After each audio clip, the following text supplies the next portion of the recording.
Good morning, everybody. The most important topic on the agenda today is, of course, the security situation in Europe, which is worsening because of the Russian amassing of troops in proximity of Ukraine in the Black Sea region. This is a continuation of the discussion we had 10 days ago at Gimnich in Brest. And today I will reaffirm the position of Romania that EU has to be visible and vocal on this issue, and it's very important that we are able today to adopt Council conclusions. And in these Council conclusions we will state very clearly that the Russian Federation has to de-escalate the situation in the proximity of Ukraine and in the Black Sea region.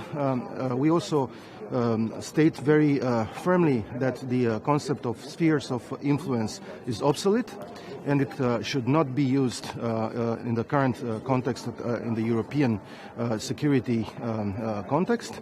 And at the same time, it is very important that those conclusions support further the fundamental principles of the European security architecture as they are now.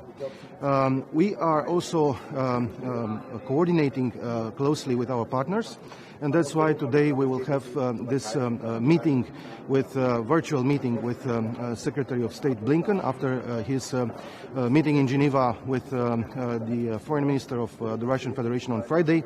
We have coordinated before, and we are coordinating now after this meeting.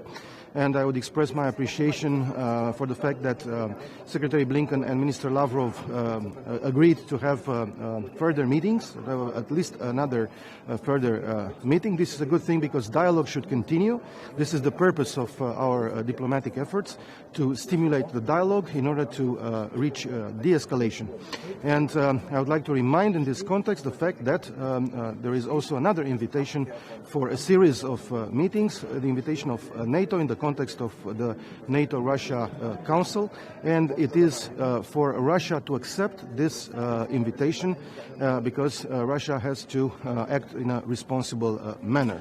At the same time, today I will emphasize the fact that we need to move forward with the preparation of sanctions, because this is the instrument that EU can use, the most powerful instrument which EU can use in order to deter further Russian aggression. And that's why I think we have to speed up the preparation of sanctions, and the Council conclusions that we will adopt today hopefully will emphasize this in a resolute manner. Then, of course, we need to further support the resilience of Ukraine and of the other partners in the eastern neighborhood. We have to continue to develop the tools and the efforts of the European Union in order to get involved more in the resolution of the other protracted conflicts in the region. So there are a lot of aspects to be discussed today. Of course, there are other topics of great interest. We have just finished a discussion with the Foreign Minister of Kuwait, and we have discussed about the relations between EU and this very important country in the region.